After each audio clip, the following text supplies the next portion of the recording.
There's a vibe in the courtroom. That hush-hush before the gavel hits. That quiet that smells like coffee, stress, and impending doom. And right in the middle of all that tension, Officer Grady Walker, badge heavy, temper short, walking in like the whole building's on his nerves.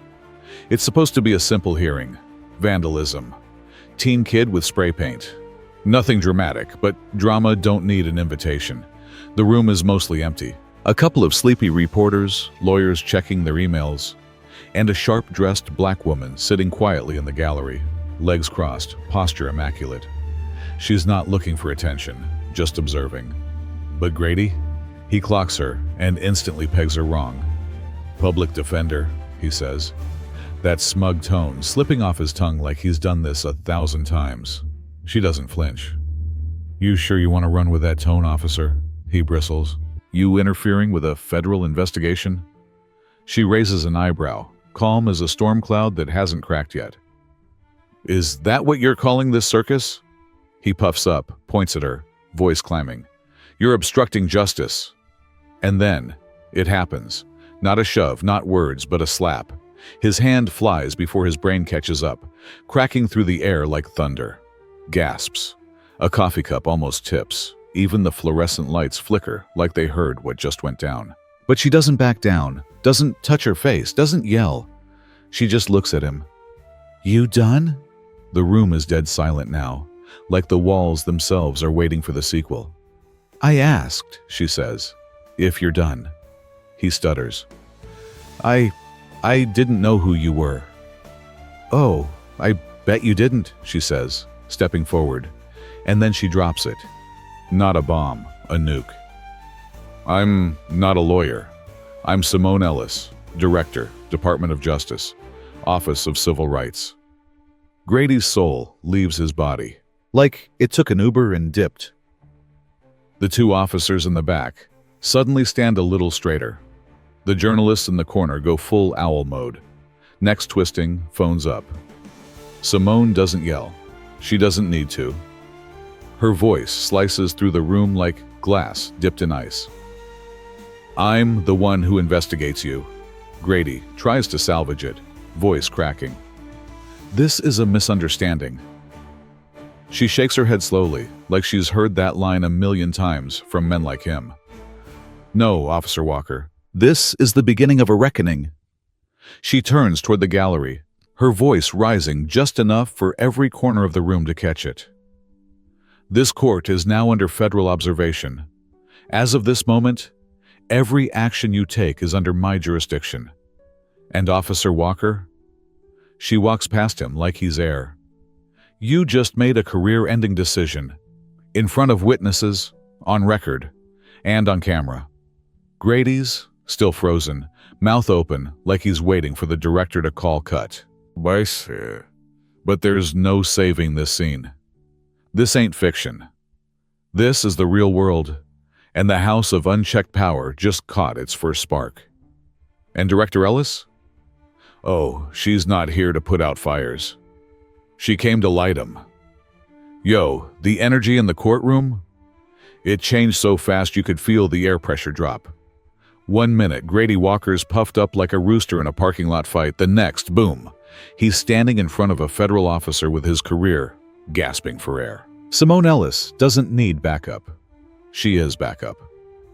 She stands, no robe, no badge, no dramatic music swell. Just presence. The kind that makes your stomach drop even if you don't know why yet. The bailiff moves like he's been hit with a cold splash of reality. Can I see some ID, ma'am? He says, his voice suddenly a lot more respectful than it was 2 minutes ago. Simone reaches into her blazer pocket, slow and deliberate. She's not scared. She's showing everyone she's not scared. Out comes a leather folder, flipped open with the calm of someone who's been waiting for the moment a man like Grady finally messed up this bad.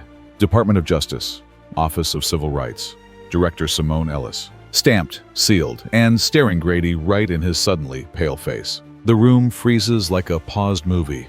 No one blinks. The bailiff swallows hard, gives a small nod, then turns toward the judge's assistant near the bench. Confirmed, he says, loud enough for everyone to hear. She's federal. You ever watch a man's soul leave his body in real time? That's Grady, face slack, eyes darting like he's trying to find a fire escape in a room with no doors. He opens his mouth, but forgets how words work. All that big talk earlier? Gone like his pension if this goes south. Simone doesn't shout. She doesn't need to. You didn't just disrespect this courtroom, she says, voice low but sharp. You laid hands on a federal officer in the execution of her duties. Boom. That's it. That's the shift. The courtroom breathes differently now. This isn't local drama anymore. This is federal business. Every journalist in the room starts texting like their thumbs are on fire. One of them's already tweeting. Hashtag federal mistake is trending before Grady even figures out what state he's still in. The judge, finally in her robe now, doesn't say a word yet. She just watches, probably thinking about how many reports she's going to have to file after the circus. Grady tries to stammer something. I didn't know who she was. She wasn't dressed like... You mean I wasn't wearing a robe? Simone cuts in. So what? You think federal authority comes with fashion rules? He flinches. It's a misunderstanding. No, Officer Walker, she replies, pulling her blazer straight. This is a felony. He looks to the other cops for backup. Nobody moves. Nobody even breathes too loud. He's radioactive now. No one wants to catch what he's got. Simone steps forward once. Just once. But it lands like a judge's gavel. And let's be clear, officer. You didn't misunderstand who I was. You assumed who I couldn't be. That line hits harder than the slap did. She turns slightly, addressing the judge without turning her back on Grady. Your Honor, I'll be filing a formal complaint through the DOJ's Office of Professional Responsibility.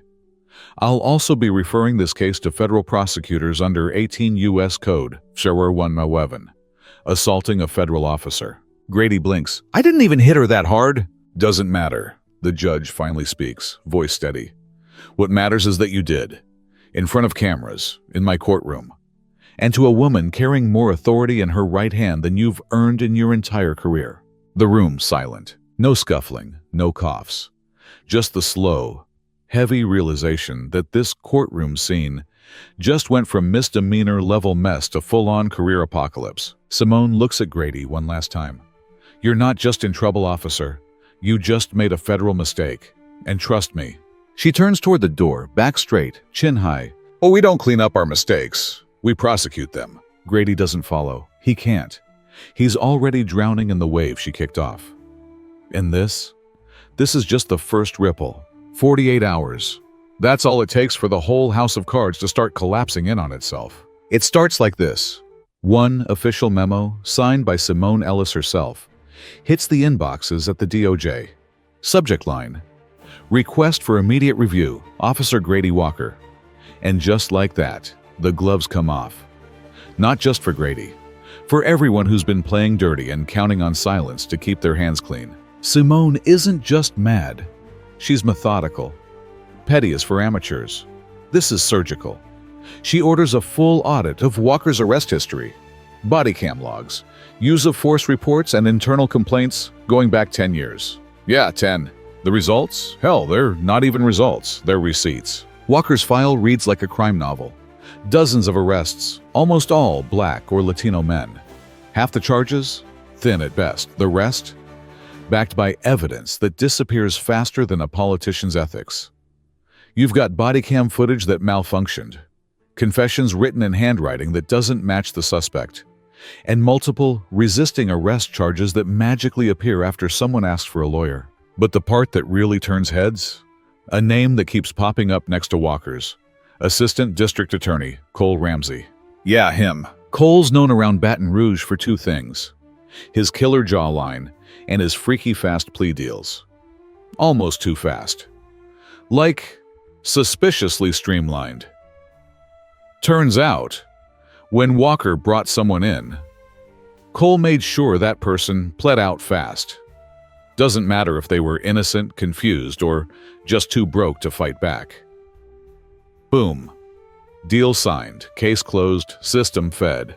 And now, that little routine arraignment from 2 days ago is the breadcrumb trail that's leading investigators to a buffet of corruption. The DOJ starts pulling case files like receipts on a bad Tinder date, and they are not liking what they see. Meanwhile, the media goes nuclear. Front page on the Times-Picayune. Federal officer harassed in courtroom. Louisiana justice system under review. CNN's on it. MSNBC's got Simone's name trending. Even local stations that usually stay out of messy politics are broadcasting dramatic replays of Grady's slap like it's the Zapruder film. Talk shows blowing up. Twitter, a wildfire. TikTok? Let's just say there's already a meme of Grady's slap titled Career Ender, EPO1. Simone, she doesn't flinch. While the press plays catch-up, she's already 10 moves ahead. She calls a private meeting with the DOJ's Civil Rights Division. Not just about Grady now, it's bigger. She's connecting the dots between bad cops, dirty prosecutors, and a system that's been feeding on silence for way too long. They didn't just protect him, she says, sliding files across the table. They enabled him. The numbers speak for themselves. 78 arrests linked to Walker over 10 years. 53 resulted in plea deals brokered by Ramsey. 14 of those individuals were later exonerated or had their cases overturned due to lack of evidence. 9 complaints filed. None investigated. This isn't a rogue officer, Simone continues. This is a pipeline. And the people in that room? They get it. You can see it in their faces. What started as one slap just cracked open a vault of decades-old corruption. By the end of day 3, 3 major things happen. Grady Walker is suspended without pay, pending federal charges. Internal Affairs is not playing with him anymore. Ada Cole Ramsey is placed under DOJ review. And word on the street is he's already lawyering up like he knows what's coming. Simone holds a press conference. Nothing flashy. Just her, a podium, and a stack of files. She doesn't even need a mic. Her voice hits like truth with a side of warning. Justice, she says, doesn't come when people get loud. It comes when power gets nervous. And right now, power's real nervous. She pauses, looks right into the camera. And we're just getting started. Okay, so remember when this was about a slap? Yeah, those days are done. This thing has morphed into full-blown political arson. And Simone, she's not just flipping over stones anymore. She's yanking up floorboards, tearing down walls, and straight up bulldozing everything the good old boys thought would stay buried forever. Here's the deal. What started as an investigation into one hot-headed cop has now unraveled into a network. A whole damn syndicate operating under the illusion of law and order. Simone's task force, DOJ agents, forensic accountants, data analysts, even a few nerdy but terrifying cyber guys, is pulling receipts like Oprah. You get an indictment, you get an indictment. What they find, it's wild. Grady, Walker, just the enforcer, the muscle. The guy they let off the leash when they needed a door kicked down or someone scared silent. But behind him, there's a whole stack of names that make you want to scream into a pillow. They start seeing patterns in the arrests. Mostly young black and brown defendants, pulled off the street for vague charges. No solid evidence. Then flipped into plea deals before they could even see sunlight. Every file they dig up has the same stink. Arrested by Walker or one of his tight circle crew. Processed under DA Cole Ramsey. Judged by one of 3 repeat names, all of whom donated to the same sheriff's re-election fund. And guess who signed off on all of it? The state attorney general's office. Yeah, the top of the damn ladder. Turns out, campaign money was flowing like a dirty river. Local developers, security contractors, even private prison reps, all funneling donations to sheriff races and district judges. And those same judges, they're handing out sentences like candy on Halloween. Fast-track convictions, no appeals, no oversight. But the real kicker, someone had built a firewall to keep it quiet. They find internal emails marked confidential that had been quietly archived. Emails between DA Ramsey and senior advisors in the AG's office. The tone, like a mafia board meeting in khakis. One says, Walker's methods are rough but effective. Keep him moving. Keep the cases tight. No leaks. Another, Simone Ellis is a problem. If she asks questions, remind her who signs the DOJ budget line items in this state. Oh, word? That's when Simone gathers her team in the task force briefing room. Lights low. A whiteboard filled with names, lines, arrows, and photos that look like a crime drama come to life. She stands at the head of the table, arms crossed, voice ice cold. This isn't just misconduct, she says. This is an organized abuse of power. It's racketeering with courtrooms and badges. It's intimidation disguised as law. You could hear a pin drop in that room. "We're not just cleaning house," she adds. "We're taking the whole damn roof off." And she means it. Next moves, ruthless. Sealed subpoenas go out to 3 circuit judges. A surprise audit hits the sheriff's office payroll. Anonymous tips start rolling in. Folks who were too scared to speak before suddenly feel real brave now that the spotlight's burning hot. And then, the big one. One of Walker's old partners, Officer Louis Drexler, flips. Dude walks in with a lawyer and a drive full of voice memos and texts. He lays it out. How they were told to target low-hanging fruit. How they falsified evidence. How Walker once got a bonus for clearing 12 arrests in a single month. A bonus. Drexler says the quiet part out loud. We weren't just cops. We were cleanup men for a system that couldn't afford witnesses. Simone doesn't blink. By the end of the week, the DOJ files an official RICO complaint. Yes, RICO, against multiple members of Louisiana's justice system. The same kind of law they use to go after gangs and cartels is now being pointed at cops in uniforms and judges in robes. The media unhinged. Headlines everywhere. Badge to gavel, corruption network exposed in DOJ probe. RICO charges filed against justice officials. DOJ says systemic abuse uncovered. And deep inside the state capitol, where marble halls usually echo with safe speeches and photo ops, somebody, multiple somebodies, is panicking. Because when Simone Ellis says, "This isn't about one man," what she means is, you're all on notice. You ever hear silence so loud it feels like a scream? That's the sound Simone Ellis heard when she opened the envelope left on her doorstep at 6:03 a.m. No sender, no markings. Just a single photo printed on glossy paper, folded once right down the middle like it was meant to snap her heart in half. It was her daughter, 9 years old, braids swinging, backpack crooked, walking to school with a juice pouch in one hand and zero idea that someone out there saw her as leverage. On the back, in sharp black marker, were 7 words that turned the air in Simone's lungs to ice. "Back off, or the next photo will be worse." That was it. No signature, no name. But the message? Crystal clear. Simone stared at the photo for maybe 3 seconds, long enough to feel the world tilt, short enough not to let it break her. Then she picked up her phone and did what most people in her position don't. She didn't panic. She mobilized. By 6:15, 2 U.S. Marshals were outside her door. By 6:20, her daughter was pulled from school and driven to a safe location with protective detail. By 6:30, Simone's home was under 24/7 surveillance, and the image had been scanned for prints, fibers, DNA, anything. Because, here's the thing, these people messed with the wrong mother, and definitely the wrong federal mother. But that wasn't the scariest part. The scariest part? She already knew who it was. Maybe not the person who dropped the envelope, but the type of person. The kind that wears a badge, but only as armor. The kind that trades in threats instead of justice. The kind who thinks women like Simone are supposed to be scared. Supposed to shut up.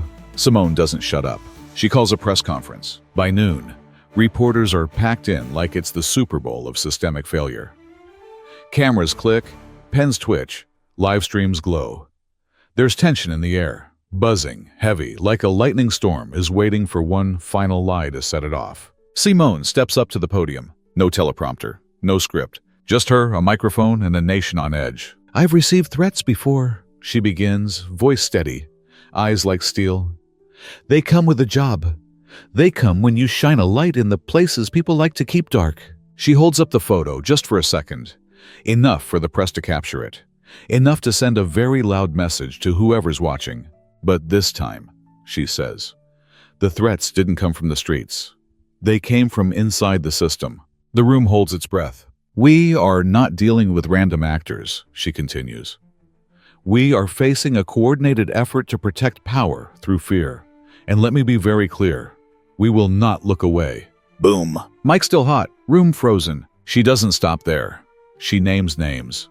Not individuals yet, but titles, institutions, patterns. She paints the picture. An entire network using the machinery of justice as a weapon against truth. The slap was never the beginning, she says. It was just the moment the mask slipped. Phones are blowing up. News anchors are cutting live. Hashtags are trending. Simone won't back down. This is what justice looks like. And somewhere, the person who sent that photo, they realize they miscalculated. Because Simone isn't shrinking. She's multiplying. By the end of the day, an emergency DOJ warrant is issued to seize communication logs from the AG's office. 3 burner numbers used in previous threats are traced back to a city-owned IP address. The marshals expand protection not just to Simone, but to key witnesses in the probe. And back at DOJ headquarters, Simone issues a quiet order to her team. I want a deep dive on every campaign donation tied to law enforcement unions in this state. Every one of them. I want names, dates, and who's paying for silence.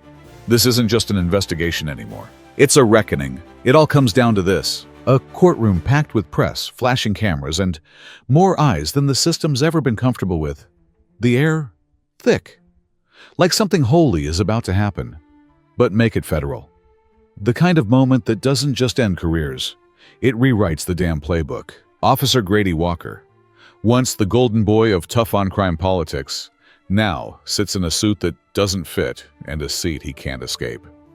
Face pale, hands folded, no badge, no swagger. Just the stare of a man who finally realized the thing he tried to protect with violence just sold him out for parts. On the docket, federal obstruction, civil rights violations, conspiracy to suppress evidence, perjury, assault of a federal officer, and not just him. 5 others, indicted and exposed under oath. A judge, 2 ADA prosecutors, a sheriff, and a chief investigator, all tied to the same rot. All of them sweating under fluorescent lights while the courtroom watches them squirm like snakes in suits. And then, Simone Ellis steps into the witness box. No blazer, no protective glass, just her and a microphone. And y'all, she eats. Her testimony isn't loud. It's lethal. Every word drops like a gavel. Every pause is strategy. Every syllable a reminder of who's in control now. Power is not license, she begins, voice cutting through the room like a scalpel. Authority is not immunity, and silence is not compliance, not anymore. Not. You could feel that line travel, like it sucker punched the legacy of every system that ever dared to act invincible. Journalists lean in. Viewers across the country pause their morning routines. Twitter goes full nuclear. Then she lays it out. Names, patterns, broken policies that weren't accidents. They were designs. Victims whose pleas were ignored. Officers who were protected not because they were honest, but because they were useful.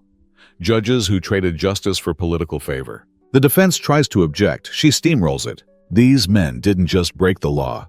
They bent it into a weapon, aimed it at communities, fired it daily, and called it justice. Boom. When she steps down, it's not to applause.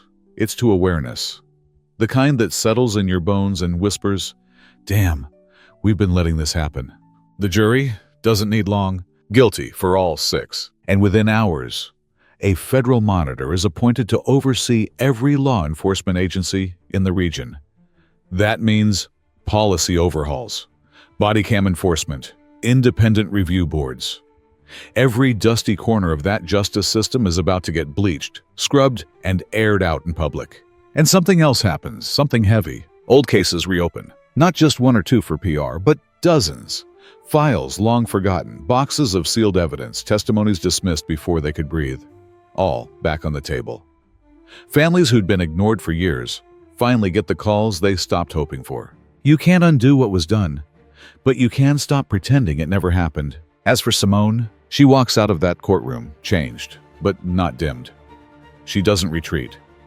She returns to D.C. not just as Director Ellis, but as the woman who burned down a fortress of corruption with a match made of truth and teeth. And on the flight back, as the city fades below her, someone asks her quietly, "Do you think it's over?" She just smirks. Over? Nah, this was just chapter 1. Because now they know. Next time you underestimate a black woman in power, you better know exactly who you're slapping. And next time, she won't just burn the system. She'll bring the whole damn torch.